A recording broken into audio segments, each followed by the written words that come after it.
Hello guys, आज की video में मैं आपको बताऊंगा कि मुझे अपवर्क पर पहला ऑर्डर किस तरह से मिला था, कौन सी ऐसी मिस्टेक्स हैं जो आप कर रहे हैं जिनकी वजह से आपको ऑर्डर नहीं मिल रहा, और क्या क्या ऐसे पैरामीटर्स हैं जिनको आपने अप्लाई करना है तो आपको पहला ऑर्डर आसानी से मिल जाएगा।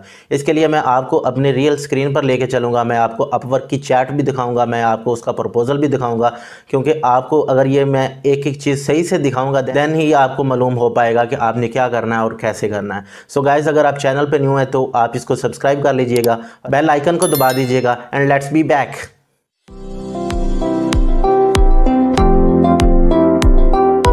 सो गाइज़, मैं इस वक्त अपनी स्क्रीन पर आ चुका हूँ और ये मेरा सबसे पहला प्रोजेक्ट था। जब मैंने अपवर्क स्टार्ट की थी तो ये एक इंडियन भाई थे जिन्होंने मुझे ये पहला प्रोजेक्ट दिया था और ये मेरी गुड लक हुई थी। उनको एक ऐसा बंदा चाहिए था जो उनका थोड़ा सा कोड रिव्यू कर सकता, तो उन्होंने मुझे हायर किया था। अब अगर मैं इसको ओपन करता हूँ, इसमें कोई इतनी ज़्यादा रॉकेट साइंस नहीं है। सो मैं इसको दोबारा अपनी गुड लक कहूँगा। मैं आपको वो वाला प्रोजेक्ट दिखाऊँगा जिसमें मैंने मेहनत की और जो वाकई इस चीज़ का हकदार है कि आपको दिखाया जाए, जिससे आपको कुछ सीखने को मिलेगा। सो ये भी गाइस गुड लक हुई थी, ये वाला भी गुड लक थी, और ये थी जिसमें मुझे मेहनत करनी पड़ी थी। ये इसराइल से थे, इन्होंने मुझे कहा कि हमने कुछ क्वेश्चंस बनाने हैं। अब इनका प्रपोजल क्या था, मैंने इनको किस तरह से टैकल किया, let's see in the chat. So guys, ये इनका कवर लेटर था। इन्होंने आते साथ एक ही क्वेश्चन पूछा था कि आपका इस चीज़ में 1 साल का एक्सपीरियंस है। सो उसको मैंने कहा yes I have an experience of 2 years in angular 2+ होता था और मैं उसको थोड़ा बहुत पढ़ाया भी करता था। And then I told him that contact me with confidence. अब देखें, यहाँ पे मैंने उसे कोई सर नहीं कहा, कोई मैम नहीं कहा। आप शुरू में ये गलतियाँ करते हैं कि आप सर कहना शुरू कर देते हैं। It's not Pakistan, it's not India. Pakistan और इंडिया में तो ये रवाज है ना कि हमने हर किसी को सर कहना होता है, मैम कहना होता है, या उसको बॉस बना लेना होता है फ्री ऑफ कॉस्ट। तो यहाँ पे ये सीन नहीं होता, यहाँ पे म्यूचुअल रिस्पेक्ट होती है। आपने अपने क्लाइंट से जब भी बात करना है, चाहे वो एलोन मस्क हो, आपने उसको एलोन ही कहना है, आपने उसको सर नहीं कहना। सो गाइस, पहली चीज़ तो ये होगी कि आपने उसको किस तरह से मुखातब करना है। ओके, देन आपकी बात शुरू हो जाती है प्रपोजल पे। उसको मैंने प्रपोजल सबमिट करवाया। देन उसने मुझे बोला कि अगर आप मेरा काम करना चाह रहे हो देन मुझे रेलिवेंट एग्जांपल्स दिखाओ।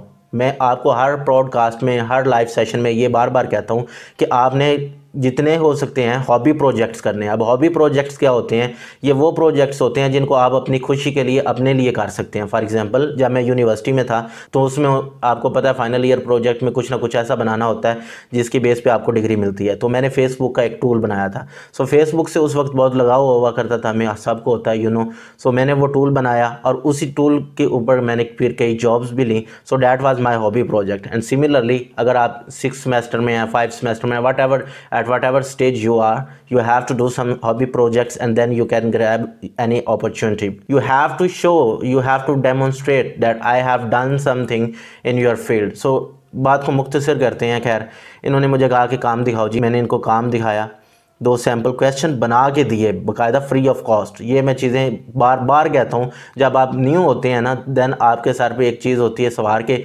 फ्रीलांसिंग में बहुत पैसा है। फ्रीलांसिंग में पैसा होता होगा, फ्रीलांसिंग में मेहनत भी बहुत है, फ्रीलांसिंग में डेडिकेशन भी बहुत है, फ्रीलांसिंग में आपको कुर्बानियाँ भी बहुत देनी पड़ती हैं। सो जब आपको क्लाइंट आपसे कुछ डिमांड कर रहा है तो थोड़ा सा उसको उसकी ख्वाहिश के मुताबिक फुलफ़िल भी करें, उसके रिक्वायरमेंट को फुलफ़िल करें ताकि उसका आपके अंदर कॉन्फिडेंस बहाल हो।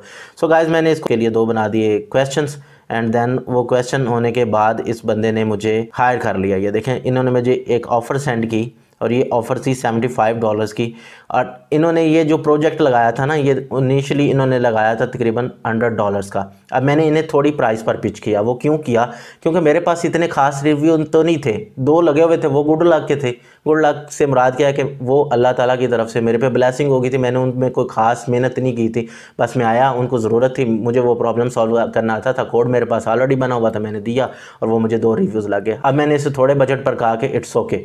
सो ये $75 पर हम हो गए एग्री, और ये काम करने के 3 माइलस्टोन बन गए। 3 माइलस्टोन किस तरह से बने कि 25-25-25 के 3 माइलस्टोन हो गए। पहले 10 सवाल दिए, फिर 10 क्वेश्चन दिए, आखिर पे मैंने इनको 10 क्वेश्चंस दे दिए। सो गाइस, इस तरह से फिर काम चलता रहा, हम नेगोशिएट करते रहे, एक दूसरे के साथ कोलैबोरेट करते रहे और ये हमें पहला प्रोजेक्ट मिल गया। अब आपके लिए सीख क्या है? ये जो इतना कहानी आपको बताई है, ये जो इतना मैंने आपको चीज़ें दिखाई हैं, सबसे पहली चीज़ ये है कि आपकी प्रोफाइल 100% होनी चाहिए। प्रोफाइल 100% किस तरह से करनी है, उसका लिंक जो है वो डिस्क्रिप्शन में भी मौजूद है, अब मैं ऊपर कार्ड में भी लगा दूँगा। ऑलराइट गाइस, उसके बाद आपका पोर्टफोलियो होना चाहिए। पोर्टफोलियो के लिए अगेन मैं बार बार ये बात कर रहा हूँ कि आपने हॉबी प्रोजेक्ट्स करने हैं। हॉबी प्रोजेक्ट्स को मैंने पहले डिटेल में बता दिया, अब दोबारा आपका टाइम वेस्ट करने की या दोबारा उसको रिपीट करने की ज़रूरत नहीं है। उसके बाद गाइस आपके पास टेस्टिमोनियल होने चाहिए। टेस्टिमोनियल्स क्या होते हैं कि अगर आपने पाकिस्तान में या इंडिया में किसी कंपनी में जॉब किया है तो आप उधर के बॉस को कहें कि काइंडली मेरे लिए एक टेस्टिमोनियल लिख दें या मेरे लिए एक वीडियो बना दें, ऑडियो बना दें। अगर आप फीमेल हैं देन आप उनको कह दें कि आप में टेक्स्ट लिख दे दें। अगर आप मेल हैं देन आप कोशिश करें कि उनके साथ किसी तरीके से वीडियो में कोलैबोरेट करें। एंड वीडियो में कोलैबोरेट करने का फ़ायदा ये होगा कि आप उनके साथ बैठे होंगे, they will be praising you. जब वो आपको प्रेज़ करेंगे तो गोरों को ये चीज़ बहुत अच्छी लगती है कि इन्होंने जिससे काम करना है उसकी तारीफ हुई हो। खैर ये होगी अनदर टिप। इसके बाद गाइस आपने क्या करना है कि आपने जितनी स्किल्स है ना वो फेयर होके चलनी है। फॉर एग्जांपल मैं अब ग्राफिक डिज़ाइनर नहीं हूँ और मैं यहाँ पे कहूँ कि जी मैं अपने यूट्यूब चैनल पर आपको ग्राफिक डिज़ाइनिंग सिखाऊंगा, तो ये एक तो आपके साथ झूठ होगा, दूसरा ये अल्लाह ताला के साथ झूठ होगा, तीसरा ये पाकिस्तान के साथ ज़्यादती होगी या इंडियन जो मेरे फैंस हैं उनके साथ ज़्यादती होगी। सो गाइस ये नहीं करना, जो आता है वही कहना है। अब इस बंदे ने फ़ौरन मुझे इधर पकड़ लिया था ना, इसने कहा था कि भाई जॉब तो लेनी है आपने बट आपने 2 क्वेश्चंस भी बना के देने हैं। मैंने कहा जी ठीक है, क्योंकि मेरे पास स्किल्स थी तो ये चीज़ आपने माइंड में रखनी है।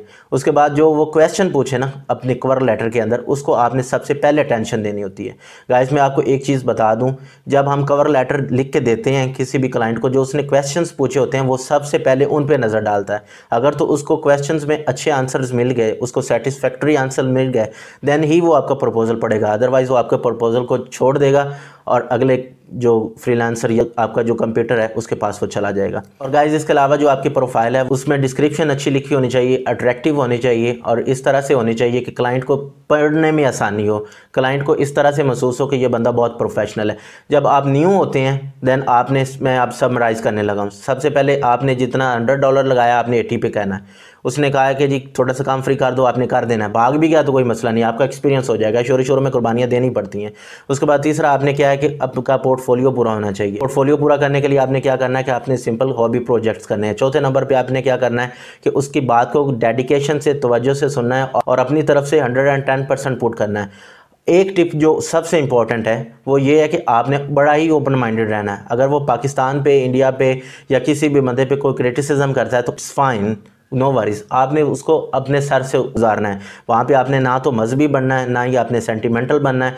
वहाँ पे आपने सिर्फ और सिर्फ एज एन एम्प्लॉय काम करना है। तो ऑनलाइन वर्किंग में कामयाब होने के लिए सबसे ज़रूरी जो चीज़ है वो है आपकी डेडिकेशन, आपके क्लाइंट के साथ कितना आप कोलैबोरेट करते हैं। इसके अलावा आप उसके प्राइस कितनी चार्ज करते हैं, प्राइस कम ही होनी चाहिए शुरू में, बाद में हम उसको इंक्रीज़ कर लेते होते हैं। सो गाइज़ ये चंद थी टिप्स। मैंने आपको अपनी प्रोफाइल दिखाई, मैंने आपको ये दिखाया कि किस तरह से उसने मुझे हायर किया था। सो गाइज़ ये सारी चीज़ें आप देखकर मुझे बताइएगा कि आपको क्या प्रॉब्लम्स आ रही हैं। अगर आप इसी तरह के प्रपोजल भेज रहे हैं, अगर फिर भी आपको कोई रिस्पांस नहीं आ रहा, तो जो मेरे लाइव सेशंस हो रहे हैं विद शाम सरवर साहब, आप उनको देखिएगा, मुझे फीडबैक से ज़रूर आगाह कीजिएगा।